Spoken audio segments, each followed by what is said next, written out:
Cidades inteiras abandonadas da noite para o dia, objetos deixados para trás, cidades em ruínas, vilarejos totalmente esquecidos. Você já se imaginou num lugar desses? Eu sou Felipe Caldeira e agora nós vamos viajar por algumas das cidades abandonadas mais impressionantes do mundo.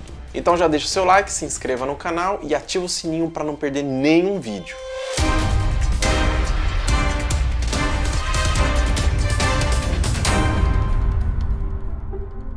A primeira cidade é Pripyat, na Ucrânia. Em 1986, a explosão na usina de Chernobyl, que causou o desastre atômico mais famoso da história, contaminou uma área de 3.000 km² com radiação. E a cidade de Pripyat, que foi construída para abrigar a usina, teve que ser evacuada imediatamente. No dia da evacuação, as pessoas tiveram apenas 1 hora para juntar tudo o que elas podiam. Não deu tempo para fazer quase nada e muita coisa ficou para trás.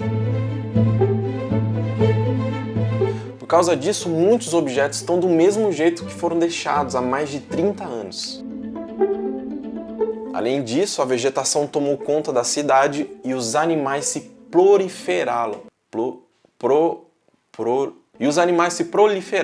A quantidade de radiação recebida pela cidade foi tão grande que nos próximos 900 anos ninguém vai poder voltar a viver naquele lugar. E para entrar lá você precisa de uma autorização do governo, mas muitas pessoas se arriscam e invadem o local. A segunda cidade é a cidade de Bowie, nos Estados Unidos. Essa pequena cidade americana foi uma das muitas fundadas por causa da exploração de ouro nos Estados Unidos. A prosperidade da cidade, que chegou a ser uma das maiores da região, com mais de 10.000 moradores, durou até que mais ouro fosse encontrado em áreas vizinhas. Então a cidade começou a esvaziar até que ficou completamente abandonada em 1915.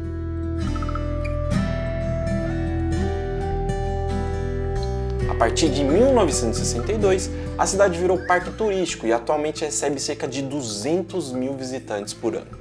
É proibido entrar nas casas de Bowie, mas é possível espiar pelas janelas e frestas das construções. Dá para ver os resquícios das vidas das pessoas da época. Utensílios, roupas, móveis ainda estão do mesmo jeito que foram deixados. Dentro das casas, algumas camas ainda contam com travesseiros e lençóis desgastados pelo tempo. A cidade sofreu diversos incêndios e poucas casas restaram para contar a história.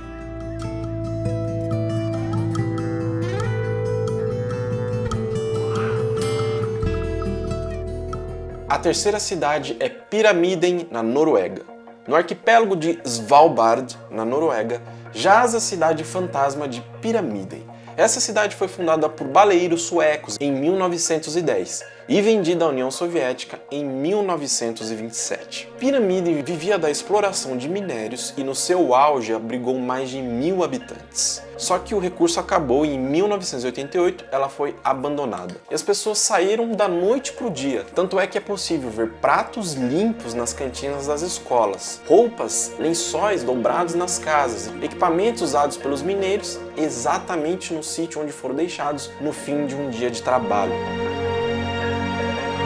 De 1988 até 2007, a cidade ficou deserta e desde então se tornou uma atração turística. Existem excursões em várias línguas e até um hotel lá dentro. As únicas pessoas que vivem lá são guardas responsáveis por cuidar da cidade.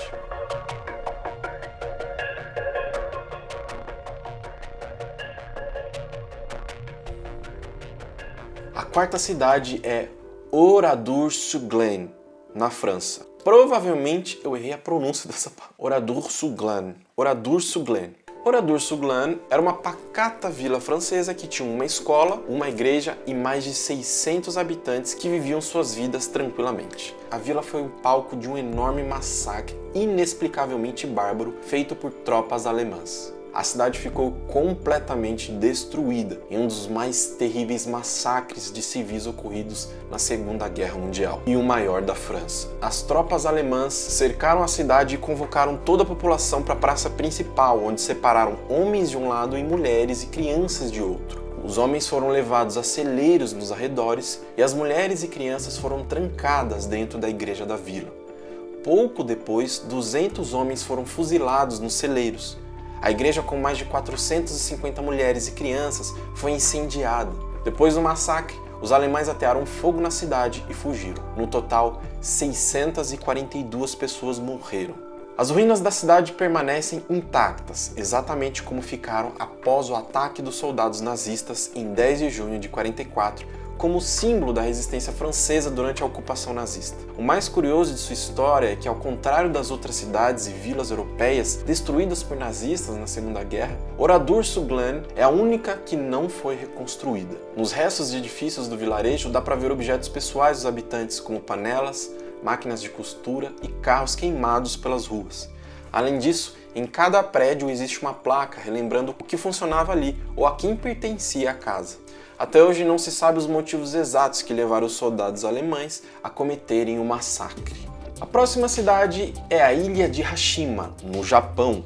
A história de Hashima começa em 1890, quando a Mitsubishi comprou a ilha e iniciou um projeto de extração de carvão em minas submarinas. Em 1959, mais de 5.200 pessoas viviam em Hashima, uma ilha de uns 500 metros de comprimento, sendo considerado o lugar mais densamente povoado do mundo na época. Para acomodar tantas pessoas em uma área tão pequena, a ilha foi expandida e preenchida com grandes edifícios residenciais.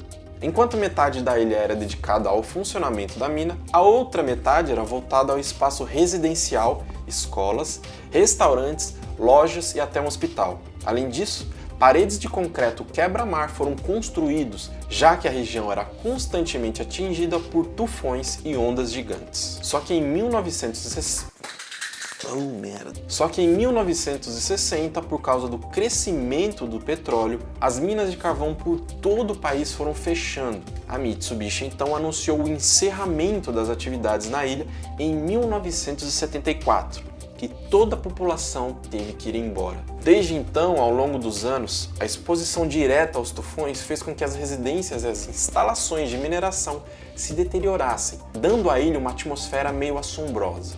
Devido ao perigo do colapso das estruturas, a ilha foi fechada para o público, e assim ficou por 35 anos, até que o governo japonês reabrisse as visitações ao espaço. Hoje as construções estão tomadas por plantas, pássaros e outros animais que se instalaram na ilha. O cenário pós-apocalíptico da ilha inclusive foi utilizado no filme do 007 Operação Skyfall.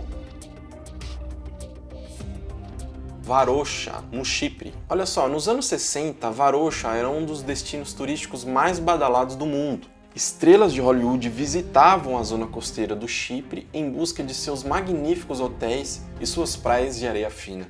Só que em 1974, a Turquia invadiu a parte norte da ilha e os 15.000 habitantes de Varosha fugiram com a roupa do corpo, esperando voltar quando a situação se acalmasse. Mas isso nunca aconteceu. E hoje a cidade está cercada, controlada pelo exército e deserta desde então. Hoje a cidade parece um cenário pós-apocalíptico, que só pode ser observado atrás da cerca. Quem atravessa corre o risco de ser baleado pelos militares turcos que vigiam a zona.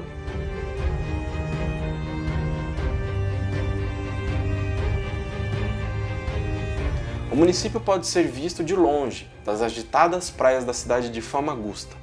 Elas estão cheias de vida, mas os prédios situados a quilômetros mais adiante permanecem abandonados e em absoluto silêncio.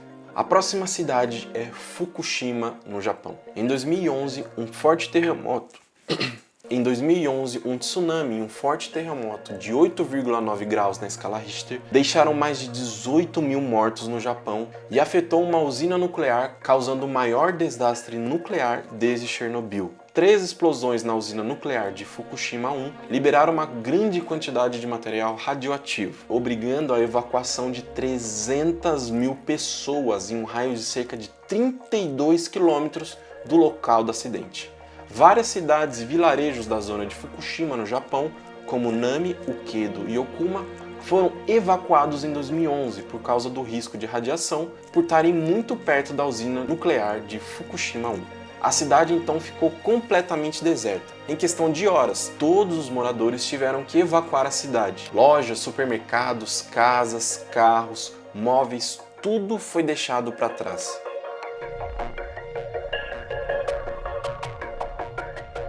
O governo japonês vem trabalhando para descontaminar as regiões afetadas e hoje alguns pontos estão sendo reabitados.